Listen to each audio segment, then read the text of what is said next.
مومن کا احساس بدلانا چاہتے ہیں۔ سبحان اللہ۔ یہ مومن کس سے کہتے ہیں؟ کیا فقط کالے کپڑے پہننا مومن کی کوئی نشانی ہے؟ اگر ہم مومن کی پہچان کرنا چاہتے ہیں تو کسی اور کے دروازے پہ نہ جائیں یا اس دروازے پہ جائیں جسے رب العزت کہا جاتا ہے۔ سبحان اللہ۔ نعرہ حیدری۔ یا اس دروازے پہ آئیں جس کے دروازے پر جبرائیل وحی لے کے آئے۔ مومن کی معرفت، مومن کی پہچان کیسے پتا چلے؟ کیونکہ دعویٰ دار تو بہت زیادہ ہوتے ہیں، لیکن حقیقت مومن کہتے کس کو ہیں؟ آج قرآن سے پوچھتے ہیں پروردگار آپ ہی بتلائیں کہ مومن کہتے کسے ہیں؟ کیا جو ساری رات عبادت کرے، سجدے میں رہے، ساری رات تجھے پکارتا رہے، سارا دن تیری عبادت نہ کرے اور روزے سے رہے، کیا اسے مومن کہتے ہیں؟ اللہ تبارک و تعالی نے ارشاد فرمایا وَمَنْ عَمِلَ صَالِحًا مِنْ ذَكَرٍ أَوْ أُنْثَىٰ، جو کم سے کم بھی عمل کرے لیکن صالح عمل کرے۔ سبحان اللہ، سبحان اللہ، ماشاءاللہ۔ صالح عمل کرے، دکھاوے کا عمل نہ ہو، کسی کی خوشامد نہ کرے۔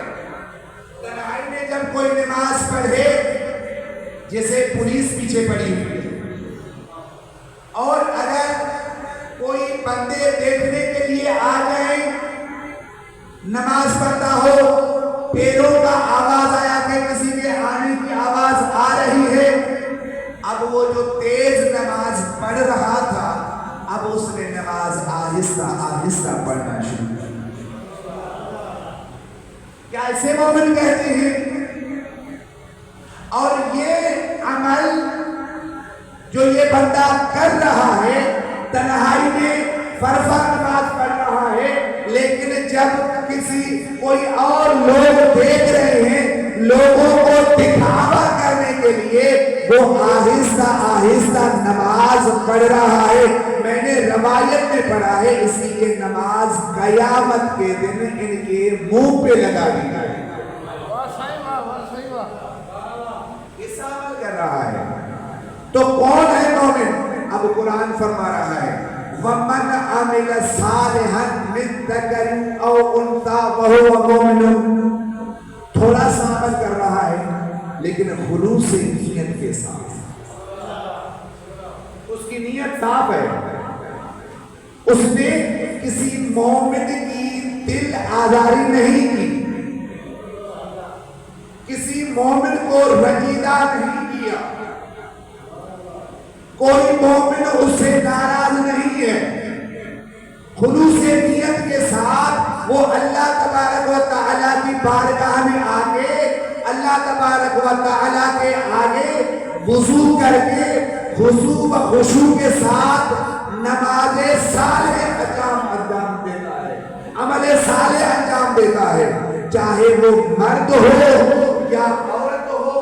اللہ نے کہہ دیا یہ جو عمل کر رہا ہے، جس نے کسی مومن کو ناراض نہیں کیا، کوئی مومن اس سے ناراض نہیں ہے، کسی کی غیبت نہیں کرتا، جھوٹ نہیں بولتا، لیکن عمل کر رہا ہے عمل صالح، چاہے وہ مرد ہو یا عورت ہو۔ اللہ نے اعلان کر دیا وَهُوَ مُؤْمِنٌ، یہی حقیقی مومن ہے، سبحان اللہ، سبحان اللہ۔ یہی حقیقی مومن ہے جو نیک صالح عمل انجام دیتا ہے، پارسا انجام دیتا ہے، پاک عمل انجام دیتا ہے۔ پروردگار اگر جو تیری بارگاہ میں آ جائے نیک نیتی سے، کسی تیرے بندے کی دل آزاری نہیں کی، خلوص نیت کے ساتھ تیری دربار میں آ گیا اور وہ تیرے سامنے جھکنے کی کوشش کر رہا ہے،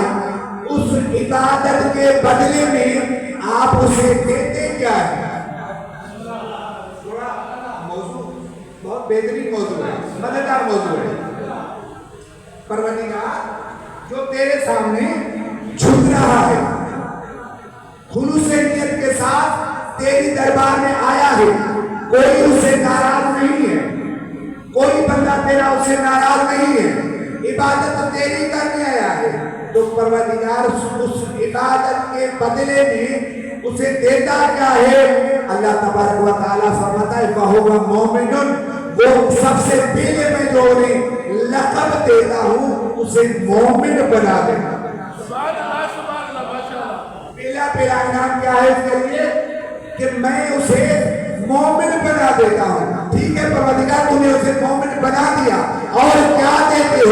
وَلَنُحْيِيَنَّهُ حَيَاتًا طَيِّبَةً، پھر اس مومن بننے کے بعد، مومن بنانے کے بعد میں اس کو پاکیزہ زندگی عطا کرتا ہوں۔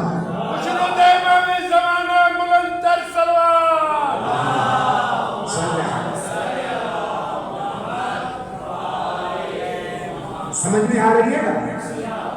کوئی ٹف موضوع تو نہیں ہے نا؟ میں کوشش کر رہا ہوں تھوڑا سا پیغام آپ کی خدمت میں آ جائے۔ مومن ہونے کے بعد یہ جو خلوص نیت کے ساتھ، یقین مانیں آپ جب اللہ کی بارگاہ میں آیا کریں تو حقیقی بندگی کرنے آیا کریں۔ یہ حقیقی بندگی کسی کہتے ہیں؟ نماز پڑھتے ہیں نا، نماز کا مقصد پتہ ہے کہ نماز کہتے کس کو؟ وضو کرنے کا مقصد پتہ ہے ہم وضو کرتے کیوں ہیں؟ وضو کا مطلب ہے تاکہ نجاست کو دور کیا جائے۔ اب وہ نجاست کون سی ہے؟ ضروری نہیں ہے جو جسم پہ لگی ہوئی ہو وہی نجس ہو، بلکہ ہمارے اندر بھی نجاست بھری ہوئی ہے۔ وہ نجاست کیسے دور ہے؟ جب ہم جا رہے ہیں اللہ کی بارگاہ میں، وضو کا مقصد اصل یہی ہے کہ انسان اللہ تبارک و تعالیٰ کی بارگاہ میں جب پیش ہو تو پاک ہو کر پیش ہو۔ اور ہم وضو کیسے کرتے ہیں؟ وضو اس طرح کرتے ہیں کہ کسی کو پتہ بھی نہیں چلتا کہ اس نے وضو بھی کیا یا فقط منہ دھو گیا۔ وضو کا مقصد، وضو کا مطلب کیا ہے؟ آپ جب وضو کریں، ارادہ کریں، ذہن میں بٹھائیں کہ مجھے کس کے سامنے کھڑے ہونا ہے، میں کس کے سامنے حاضری دینے جا رہا ہوں۔ آیت اللہ بروج عربی سے کسی نے پوچھا قبلہ یہ بتائیں کیسے پتا چلے؟ کیا دنیا میں بھی پتا چلتا ہے کہ ہماری نماز قبول ہوئی یا نہیں؟ کیسے پتا چلے؟ یا فقط آخرت میں؟ تو قبلہ نے بہترین جملہ کہا۔ قبلہ نے کہا اگر آپ نے، میں مثال دے کے بیان کروں، آپ نے نماز فجر ادا کی اور دوسری نماز آنے تک، دوسری نماز کا وقت آنے تک کوئی گناہ نہیں کیا تو سمجھ لینا کہ تمہاری نماز قبول ہو گئی۔ تم سے کوئی گناہ سرزد نہیں ہوا۔ کیسے پتا چلا؟ کیونکہ قرآن میں آیا ہے ان الصلاۃ تنہا عن الفحشاء والمنکر، نماز برائیوں سے روکتی ہے، نماز برائیوں سے روکتی ہے۔ میں تو تعجب کرتا ہوں جب دنیا میں معاشر، اسی معاشرے میں میں بھی پڑھ رہا ہوں، میں دیکھ رہا ہوں سارا دن اللہ کے ساتھ آتے ہیں اللہ کی بارگاہ میں جھکنے کے لیے، مصلی پر بیٹھ کر، کھڑے ہو کر اللہ کے سامنے اللہ کے ساتھ کلام کرتے ہیں، لیکن دعویٰ جھوٹی۔ یہ کیسی عبادت ہے؟ کیا عبادت کرنے آئے ہیں؟ میں نے کہا وضو کا نماز کا مقصد ان الصلاۃ تنہی عن الفحشاء والمنکر، نماز برائیوں سے روکتی ہے. اور آیت اللہ بروج نے اس لیے کہا تھا کہ اگر نماز فجر پڑھنے کے بعد نماز ظہر تک آپ نے کوئی گناہ نہیں کیا تو سمجھ لینا تیری عبادت قبول ہو. اور اگر نماز فجر پڑھنے کے بعد ماشاءاللہ 2 بندے اکٹھے ہوئے، تیسرے بندے کی غیبت شروع، تو سمجھنا یہ تمہاری نماز نہیں ہے، یہ تمہاری عبادت نہیں ہے. قیامت کے دن یہ تمہاری نماز تمہارے چہرے پہ لگائی جائے. صحیح بات. یہ عبادت نہیں ہے، کیونکہ جو عبادت تمہیں برائی سے نہیں بچا سکتی، کیا وہ عبادت تجھے جنت تک لے جا سکتی ہے؟ جو عبادت تجھے برائیوں سے نہیں روکتی، تجھے گناہوں سے نہیں روکتی، تو گناہ بھی کرے عبادت بھی کرے تو سمجھنا یہ تیری قسمت کے چکر ہے، عبادت نہیں ہے. عبادت وہ ہے جو تمہیں گناہوں سے روکے، جو گناہوں سے تمہیں باز رکھے. تو میں نے کہا ہم کیا کرتے ہیں نماز پڑھنے سے پہلے وضو کا مطلب خود کو پاک کرنا ہے. اور وہ پاک کس طرح ہوگا؟ ہم وضو جس طرح کریں، کبھی ہم نے سوچا ہے کہ کس کی بارگاہ میں جا رہے ہیں. اور ایک اور جملہ یہاں پر میں کہہ دوں، ہم یہ مجلس کرواتے ہیں، مجلس کیا ہے؟ درس ہے. اور اگر ہم اس درس سے کچھ سیکھ کے نہیں جائیں نا تو سمجھیں ہم نے مجلس سنی ہے. ہم تو فقط کیونکہ مولا کی خدمت میں 3 کھوپڑیاں لائی گئی کہ دیکھیں یہ میں بیچ رہا ہوں، ان میں سے دیکھیں قیمتی کون سی ہے. کھجور کی گٹلی دی، ایک کان میں ڈالی، ادھر سے نکل آئی. مولا نے اس کو توڑ دیا. سمجھ لیجیے گا، میں مثال دے کے سمجھا رہا ہوں. اور ایک دوسری کھوپڑی اٹھائی، اس میں اس کے کان میں وہ کھجور کی گٹلی ڈالنا شروع کی، نہیں ڈل رہی، کہا یہ بھی بیکار ہے. اور تیسری اٹھائی، اس میں ڈالی، وہ وہاں پھنس گئی، کہا اصل کھوپڑی یہ ہے. مطلب یہ ہے کہ مجلس میں آنے کے بعد ہم یہاں سے کچھ سیکھ نہ جائیں تو اسے سمجھیے ہماری کھوپڑیاں کسی کام کی نہیں ہیں. کام کی وہ ہے جو یہاں سے درس سن کر، درس یاد کر کے اس پہ عمل کرے. یہ کامیابی ہے ہماری. تو مقصد کیا ہے؟ ہم وضو کرتے ہیں تاکہ اللہ کے سامنے جا رہے ہیں، خود کو گناہوں سے محفوظ رکھیں. نعرہ تکبیر، نعرہ تکبیر، نعرہ رسالت، نعرہ رسالت، نعرہ حیدری، نعرہ حیدری، حسینیت، حسینیت، یزیدیت، یزیدیت، اہل بیت دشمنت اللہ عنہ. توجہ کریے گا، ہم یہاں مجلس میں آتے ہیں، علماء، فقہاء، ساکرین اس منبر سے کچھ نصیحت دے کے جاتے ہیں، اور اس نصیحت پر ہم عمل نہیں کرتے. روایت ہمارے سامنے ہیں، چاہے رسول خدا ہو. حضرت عائشہ فرماتی ہیں پہلے رسول خدا ہم ازواج کے ساتھ مہر گفتگو ہوا کرتے تھے، مجلس ہوا کرتی تھی، بیٹھ کر کچہری کیا کرتے تھے، وعظ و نصیحت کرتے تھے. لیکن وقت نماز آ جاتا تھا، ایسے لگتا تھا جیسے رسول ہمیں جانتے تک نہیں ہیں.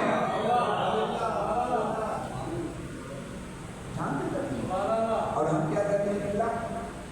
ماشاءاللہ ادھر سے بلاوا آ رہا ہے، حی علی الصلاۃ، حی علی الصلاۃ.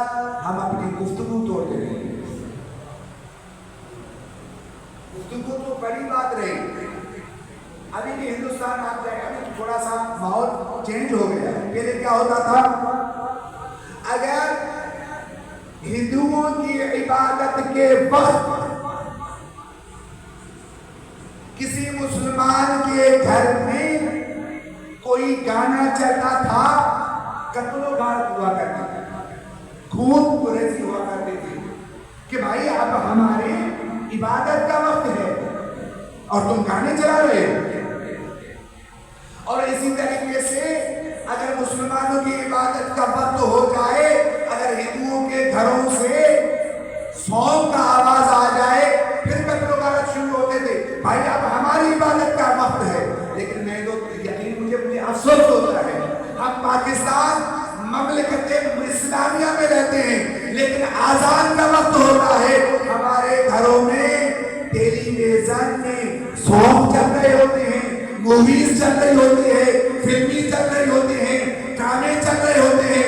وہ تو ہندو اور مسلمان لڑا کرتے تھے لیکن اس وقت ہم مسلمانوں میں وہ غیرت ختم ہو گئی ہے کہ اللہ بلا رہا ہے, ہم گانوں میں مشغول ہیں. واہ صحیح بات, بے شک. اہل بیت کی ذات تے بابا دے بلند سلوات.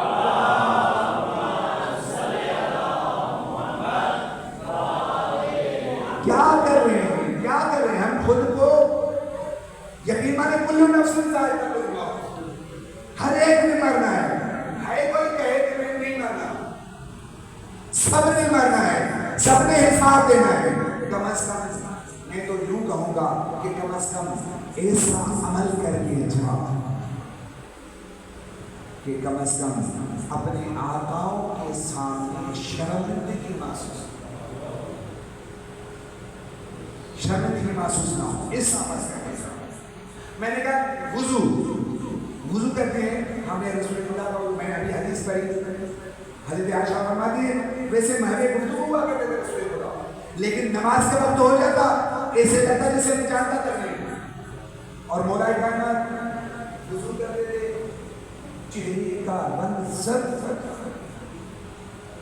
امام حسن مجتبیٰ وضو کرتے چہرے کا رنگ زرد پڑ جاتا. کیوں پڑ جاتا؟ کیونکہ ان کو پتا تھا اس کے سامنے جا رہا ہوں جو سب کچھ جانتا ہے. صحیح بات, سبحان اللہ. سب کچھ جانتا ہے. اب اس کے سامنے جاتا ہوں, اس کے سامنے جھوٹ کیسے بولوں گا؟ بھائی سامنے تو اس کے جانا ہے نا, اس کے ساتھ بات کرنی ہوتی ہے نا. کسی نے کہا ہم اللہ سے کیسے کلام کریں, کہا نماز پڑھیں. اور اللہ ہم سے کیسے کلام کرے, کہا قرآن پڑھیں. قرآن آپ پڑھیں, سمجھے اللہ بات کر رہا ہے. اگر آپ چاہ رہے ہیں کہ آپ اللہ سے بات کریں تو مسلح عبادت بھی آ جائے, اللہ سے بات کرنا شروع کریں. سبحان اللہ, ماشاء اللہ, سبحان اللہ. یہی بات. اب اگر کوئی وضو کرے, وضو کرتے وقت یہ سوچے کہ میں نے اس وضو کرنے سے پہلے کسی کی دل شکستہ تو نہیں کی, دل آزاری تو نہیں کی ہے, کسی کو ناراض تو نہیں کیا ہے, کوئی مجھ سے ناراض تو نہیں ہے, کسی کا حق تو میں نے نہیں کھایا, کسی کی غیبت تو نہیں کی ہے, کسی پر بہتان تو نہیں لگایا, کسی پر چغلی تو نہیں کی ہے. وضو کرنے سے پہلے یہ سوچے, کیوں؟ کیونکہ جا رہے ہیں اس عادل اللہ کے ساتھ. ماشاء اللہ, ماشاء اللہ. اور عبادت کرنے جا رہے ہیں.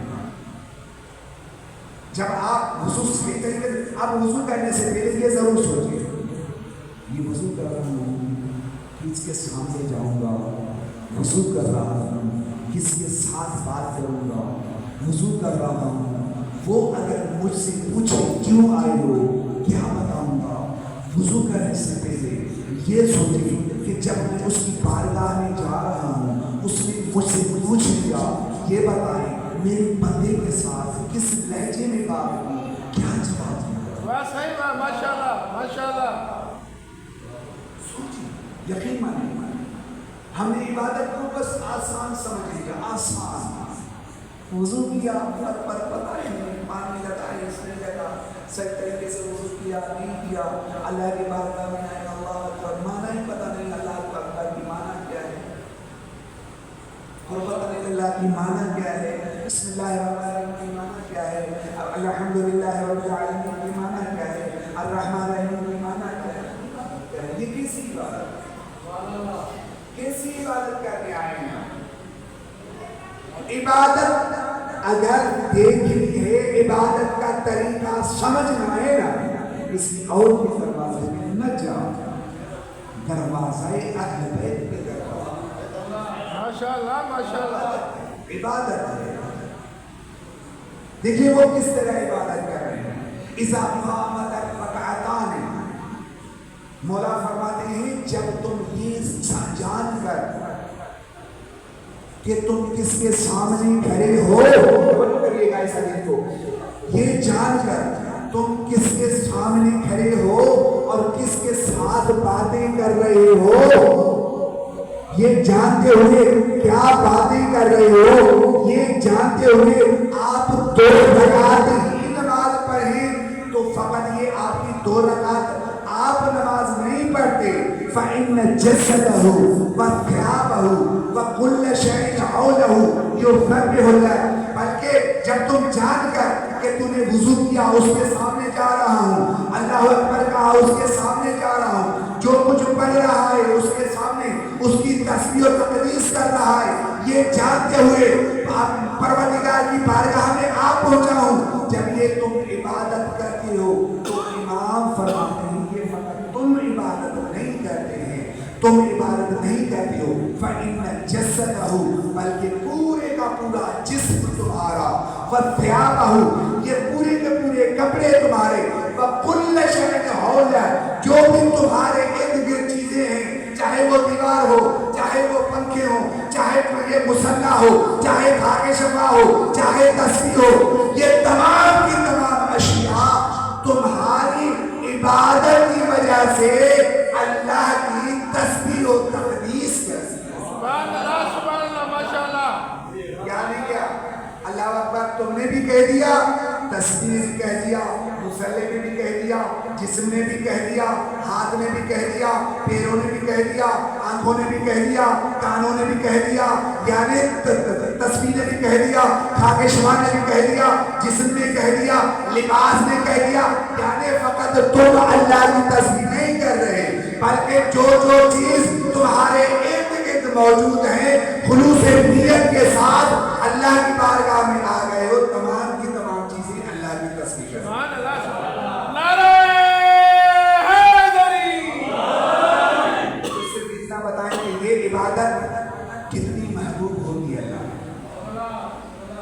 کتنا اللہ اس عبادت سے محبت رکھتا ہوگا کہ میرا بندہ میری بارگاہ میں آیا میری بارگاہ میں آیا اور یہ بھی یاد رکھنا جب ایسی عبادت کریں گے نا اللہ بھی راضی اللہ والے بھی راضی پھر تمہیں گھبرانے کی ضرورت نہیں ہوگی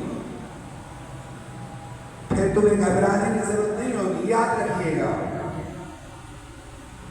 مولا فرماتے ہیں مولا مشکل کشا امام علی بن ابی طالب فرماتے ہیں جنت کے 8 دروازے کتنے دروازے 8 دروازے یہ فرمان سنیے گا میں ابھی عبادت کی طرف میں سمجھانا چاہ رہا ہوں کہ اس عبادت کرنے کے بعد پھر کامیابی کس طرح دے رہے ہیں عبادت ایسی ہو جنت کے 8 دروازے ایک دروازے سے انبیاء اولیاء رسول جائیں گے دوسرے دروازے سے شہداء جائیں گے بولا ہی کہنا فرمائے ایک دروازے سے انبیاء اور رسول جائیں گے دوسرے دروازے سے شہداء جائیں گے تیسرے دروازے سے وہ عام مسلمان جائیں گے جن کے دلوں میں ہم اہل بیت کے لیے محبت ہو 3 دروازے ہوئے مولا نے کہا 5 دروازے ہم میرے شیعوں کے لیے بنائے سبحان اللہ سبحان اللہ سبحان اللہ 5 دروازے میرے شیعوں کے لیے بنائے گئے ہیں. لیکن یہاں پر ایک جملہ اور کہوں گا, وہ جملہ جنت کے 8 دروازے تو بعد میں آئیں گے, جنت کے 8 دروازوں سے پہلے پل صراط ہوگا. ماشاءاللہ ماشاءاللہ. جنت کے 8 دروازوں سے پہلے صراط پڑھیں محمد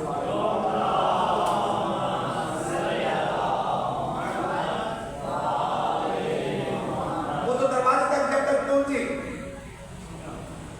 پہلے پل صراط ہوگا. اب پل صراط پر وہ کیسے کراس کریں گے؟ لازماً عمل ہوگا تو کراس کریں گے. اور حضرت ابوبکر کیا فرما رہے ہیں؟ لا یجوز احد الصراط الا من كتب علی الجواز.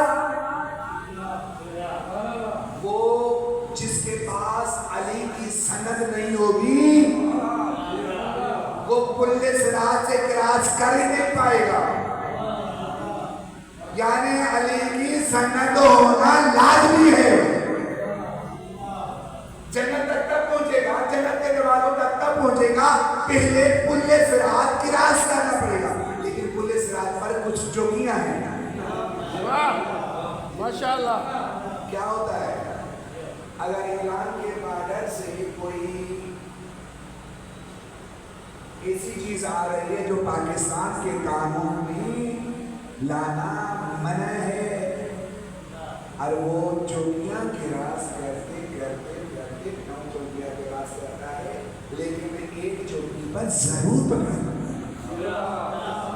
اور وہ جو یہ طے کرتا ہوا آیا پل صراط سے, جب اس سے پوچھا جائے گا یہ بتائیں نماز پڑھتے تھے؟ ہاں نماز پڑھتے تو جو کریے گا, نماز پڑھتے تھے. کہاں جانے دو, بڑا مفہوم دینے جا رہا ہوں. نماز والی چوکی جی پڑھتے تھے, لبیک پڑھتے تھے, جانے دو. بھائی روزہ رکھتے تھے, دوسری چوکی آئی روزہ رکھتے تھے, ہاں روزہ رکھتے تھے, جانے دو. پھر آئی حج کرتے تھے, ہاں حج بھی کرتے تھے, جانے دو. زکات دیتے تھے. بھائی یہ چوکیاں کراس ہو کے جب لاسٹ چوکی پر پہنچا جائے گا یہ بندہ, پھر پوچھا جائے گا وقفو انہم مسئولون, ان کو روکو اہم سوال کا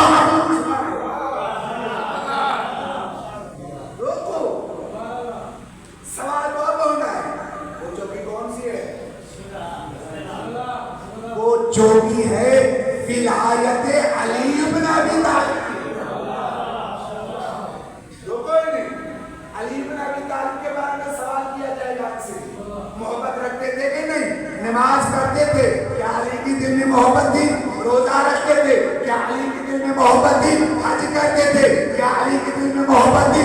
زکات دیتے تھے, کیا علی کی دل میں محبت تھی؟ تم نے جو بھی دیکھی تھی, اگر علی کی دل میں محبت تھی تو قابل قبول ہے. اگر علی کی ولایت تیری دل میں نہیں ہے, یہ تمہاری نماز تمہارے منہ پہ لگا دی جائے گی.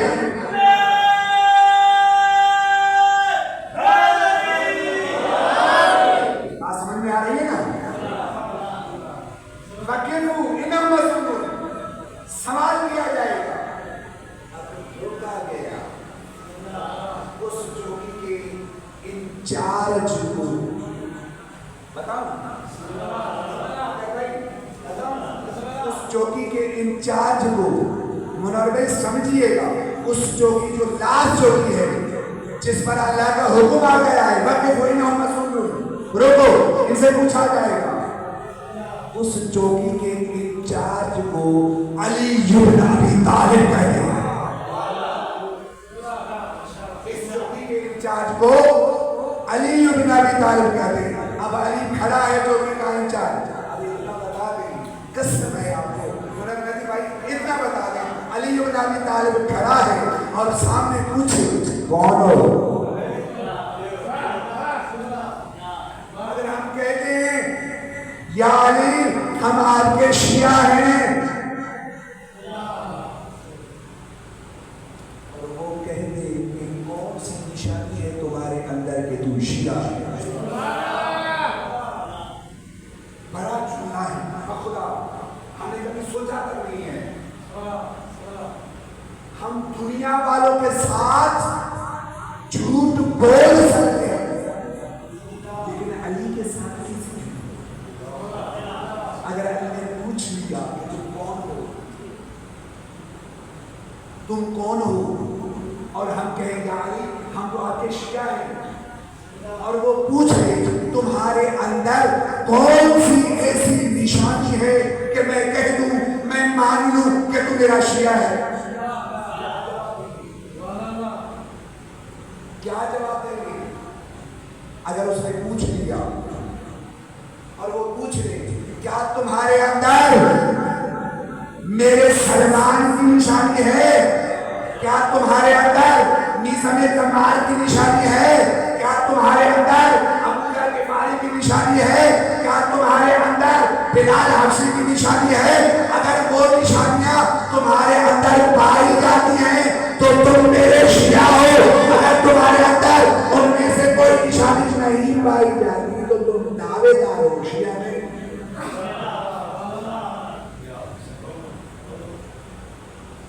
دعوے دار شیعہ نہیں ہو۔ ہم نے دعویٰ کیا ہے یہاں پہ، اور امام زمانہ اس وقت کیوں ظہور نہیں کر رہے؟ آبادی اب تو مومنین کی بہت زیادہ ہے، لیکن پھر بھی امام زمانہ کیوں ظہور نہیں فرما رہے؟ کیونکہ ہم بلند زبان سے رہے ہیں، کبھی ہم نے اپنے امام کو دل سے آواز نہیں دی۔ اگر ہم دل سے آواز دیتے وہ تو کہتے ہیں انہم یرونہ بعیدا ونراہ قریبا، تم تو یہی سوچ رہے ہو نا کہ میں یہ نہیں کہتا کہ مجھے پیار نہیں ہے، فریاد تمہاری کوئی بیکار نہیں ہے، سنتا ہوں تڑپتا ہوں پر مجبور ہوں میں آنے سے، اگرچہ مجھے انکار نہیں ہے لیکن میرا لشکر ابھی تیار نہیں ہے۔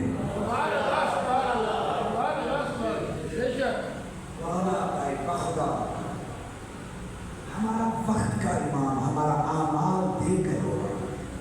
میں نے کیا کہہ دیا؟ اسی چوکی کے لیڈر کو علی بن ابی طالب کہتے ہیں، امام نے پوچھ لیا کون سی نشانی ہے تمہارے اندر کہ تم میرا شیعہ ہو؟ کیا جواب دیں گے؟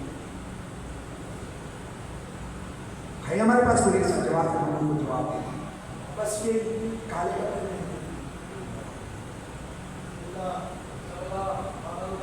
بس،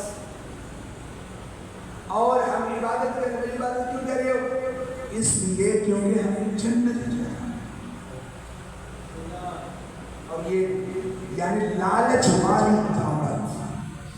مولا نے تو یہی تو کہا تھا کہ علی بن ابی طالب نہ آسمان بنتا، نہ زمین بنتی، نہ آسمان کے ستارے بنتے، نہ یہ ہوا ہوتی، نہ درخت ہوتی، نہ سمندر ہوتی، نہ سیاہی ہوتی، نہ کلرفل ہوتی، نہ سورج ہوتا، کچھ بھی نہ ہوتا، ایک طرف اللہ ہوتا، ایک طرف علی ہوتا، پھر بھی میں علی اس اللہ کو لائق عبادت سمجھ کر عبادت، ہم عبادت کہہ رہے ہیں جنت ملی، جنت۔ اور امام فرما رہے ہیں مجھے تو جنت سے مسجد عزیز ہے، اس لیے کیونکہ جنت میں میرا نفس راضی رہتا ہے لیکن مسجد میں میرا رب راضی رہتا ہے۔ بہتر یہ ہے کہ میں اپنے نفس کو راضی کرنے سے اپنے رب کو راضی کروں۔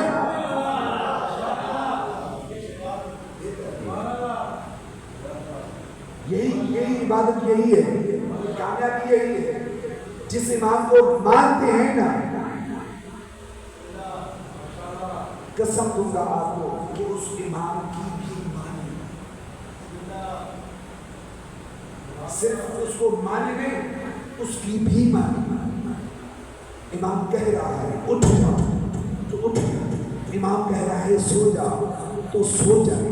میں تو مجھے یہ سمجھ نہیں آتی، اٹھنا اپنی مرضی کا، سونا اپنی مرضی کا، کھانا اپنی مرضی کا، بیٹھنا اپنی مرضی کا، گفتگو اپنی مرضی کی، بولنا اپنی مرضی کا، دل والے خود کو علی کا شیعہ ہے. وقت نماز فجر آ جاتا ہے ہم سوئے رہے. تیرا امام میرا امام تو وہ ہے کہ نماز کے وقت اپنے قاتل کا فنان تماشا.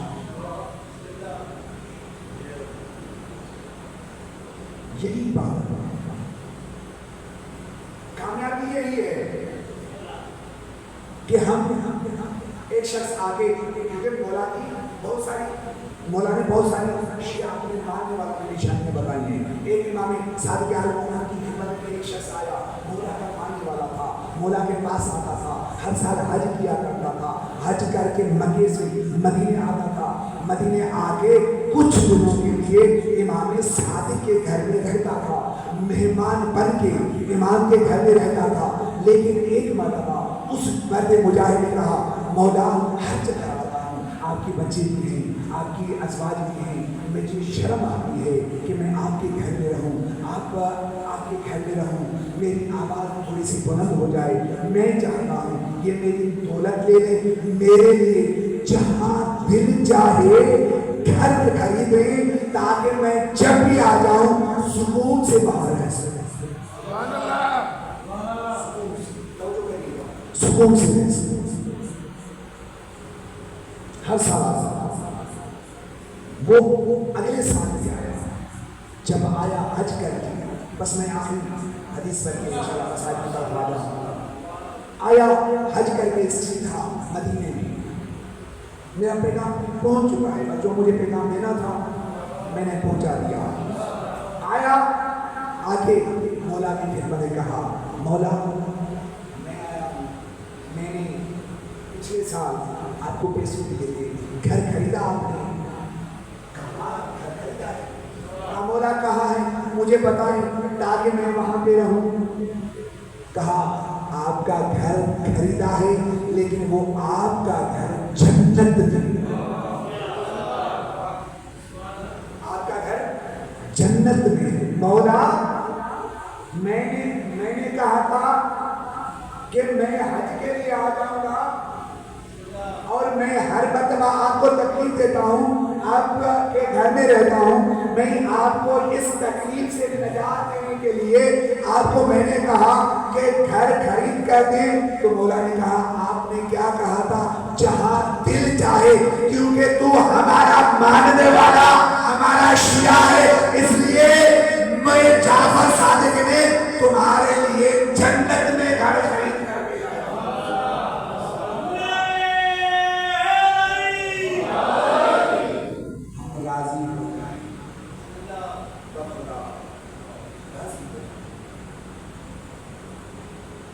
ہمارے آئمہ ہمیں بہت بڑا درس دیا.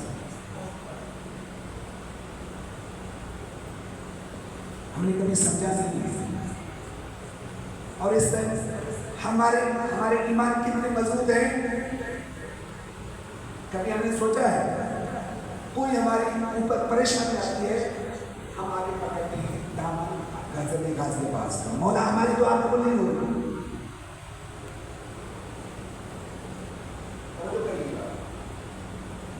مولا ہماری پریشانی دور نہیں ہوگی. مولا اگر یہ میری پریشانی دور نہیں ہوگی میں کبھی بھی نہیں آؤں گا. یہ ہمارے ایمان ناقص ہونے کی علامت ہے. یہ ایمان ناقص ہونے کی علامت ہے. تھوڑی پریشانی ہوئی گھبرایا نہ کرنا, جس کا مشکل کشا علی جیسا ہے.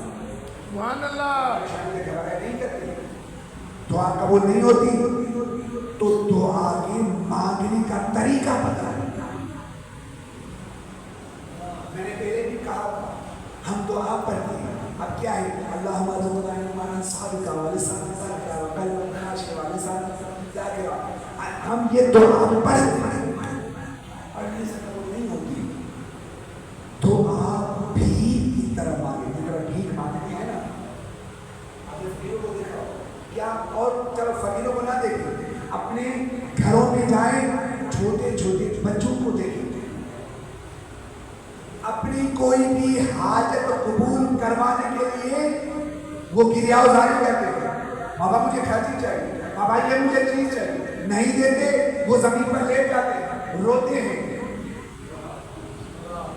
جب باپ کا دل، ماں کا دل اپنی اولاد کے لیے موم ہو جاتا ہے، وہ جو 70 ماہ سے زیادہ محبت کرتا ہے، وہ کیسے آپ کو روتا ہوا برداشت کرے؟ تو آپ مانگا کریں، بھیک مانگی نماز قبول، اگر قبول کروانی ہے، میں تو یوں بھی کہتا ہوں کبھی کبھار کہ دیکھا کریں ان دنوں جب آپ نے اللہ سے دعا منگوانی پڑی کہ کسی معصوم کی ولادت یا شہادت کوئی نزدیک نہیں ہے، خوشی کا یا کمی کا کوئی دن تو نہیں آ رہا، اگر 1-2 دن بعد میں کوئی خوشی کا دن آ رہا ہے یا 1-2 دن بعد میں کوئی کمی کا دن آ رہا ہے تو صبر کریں، اس دعا کو صبر کریں، جب وہ دن آ جائے چاہے خوشی کا ہو چاہے غم کا ہو، جب وہ دن آ جائے کسی بھی معصوم کا ہو، وقت آ جائے، بس پھر پروردگار کی بارگاہ میں آ جائیں اور اللہ سے کہیں، واسطہ دیں اللہ کو، پروردگار تجھے واسطہ ہے محمد مصطفیٰ، پروردگار تجھے واسطہ ہے علی مرتضیٰ، پروردگار تجھے واسطہ ہے سید فاطمہ تو زہرا۔ دیکھیں دعائیں کس طرح بدلاتی ہیں جب آپ اللہ کو ان ہستیوں کا واسطہ دیں، کیونکہ ہم جانتے ہیں اللہ ان ہستیوں سے کس طرح محبت کرتا ہے۔ فقیر کی کوئی دعا، کوئی کسی گھر سے فقیر واپس جاتا ہے نا، اگر وہ فقیر کسی دروازے پر رک جائے اور گھر کے مالک کو کہہ دے کہ تجھے واسطہ ہے اپنے بچوں کا، کیونکہ فقیر کو پتہ ہوتا ہے کہ یہ گھر کا مالک اپنے بچوں سے کتنی محبت رکھتا ہے، تو وہ گھر کا مالک کچھ نہ کچھ خیرات دے دیتا ہے۔ اسی طریقے سے ہمیں پتہ ہے کہ اللہ تبارک و تعالی محمد و آل محمد سے کتنی محبت رکھتے ہیں، تم واسطہ دیتا جا، تمہاری دعا اللہ کی جائے۔ سبحان اللہ، سبحان اللہ۔ اور کیوں نہ دعا قبول ہو، کیوں نہ اللہ ان کے واسطے قبول کرے، ان کے دین کو بچانے کے لیے قربانی انہوں نے کتنی حیات کے ساتھ چل رہے ہیں۔ کیا ہوا تھا 10 محرم کو، کیا ہوا تھا، اور یہ کون سے دن چل رہے ہیں، نوٹ کیا ہے؟ 10 محرم کی ابتدا ہوئی حضرت علی اکبر کی آزان سے، اور 10 محرم کی ابتدا ہوئی مولا امام حسین کی آخری سجدے سے۔ لیکن میں ان دنوں کی مسائل کو کوشش کر رہا ہوں پہلے کی، اگر کوئی آپ میں سے زیارت پر گیا ہے کربلا سے لے کر شام تک، کربلا سے لے کر کوفہ تک، پھر کوفہ سے لے کر شام تک، جب یہ اسیران شام میں داخل ہوئے تھے تو کتنے تھے؟ تاریخ پڑھ لیں، تاریخ کا مطالعہ کریں، ٹوٹل 12 اسیران، لیکن تاریخ لکھتی ہے جب کربلا سے قیدی ہو کر آئے تھے اس ٹائم 2 روایتیں ہیں، ایک کہتے ہیں 112 ہیں، ایک روایت کہتی ہے 250 قیدی۔ اب شام تک جب شام کی دربار میں پہنچے ہیں وہاں پر ٹوٹل 12 بج گئے، باقی کہاں گئے؟